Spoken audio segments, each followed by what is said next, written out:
माझ्यावर चाकू आणि ऍसिड हल्ला करण्याचा प्लॅन होता असं मिटकरींनी म्हटलंय। कालच्या घटनेवरून अमोल मिटकरी यांनी गंभीर आरोप केले आहे। तर आमचे लोक झाडू घेऊन गेले होते, मिटकरींची तीच लायकी असं देशपांडे यांनी म्हटलंय। उद्या मिटकरी म्हणेल AK-47 घेऊन आले होते असा खोचक टोलाही संदीप देशपांडे यांनी लगावलाय।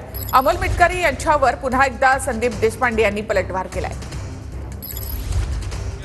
हिंस्त्र शस्त्र त्यांनी लपवलेली होती।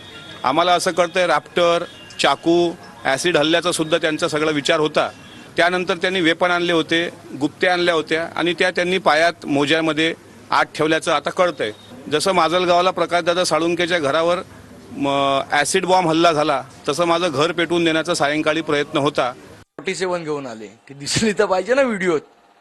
दिसते का कुठे ॲसिड दिसतंय का कुठे काय दिसतंय का काय दिसतंय? उगीच आमचे लोक झाडू घेऊन गेलेले मात्र मारायला त्याला, कारण त्याची लायकीच ती आहे म्हणून झाडूनी मारला असेल त्याला।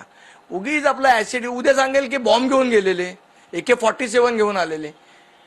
मूर्ख माणूस आहे, आपण जास्ती लक्ष देऊया नको त्याच्याकडे। देशपांडेची काय अवकात आहे, काय लायकी आहे ते एका महिला पोलीस ज्या होत्या भगिनी त्यांनी दाखवून दिली। शेवटी हा स्वतःला फ्रॅक्चर करून घेऊन पळून गेला। याच्यासारखी नीच वृत्ती दुर्दैवानं ती अकोला जिल्ह्यातच जन्माला आली। मला असं वाटतं त्याच्यामुळे त्याच्या पक्षही अशा वात्रट लोकांमुळे डबगैस येतोय आणि अशा मूर्ख आणि पळपुट्या लोकांवर बोलावं इतके काही माझे वाईट दिवस आले नाही। शेवटी त्याला थोबाड चालवल्याशिवाय त्याला त्याचा मालक भीक टाकणार नाही। ते त्याचा थोबाड चालू द्या ना। आम्ही पण राष्ट्रवादीचे कार्यकर्ते, तो किती थोबाड चालवतो ते बघतोच आणि त्यात किती मस्ती आहे, तर त्यानं दाखवावी त्याची मस्ती किती।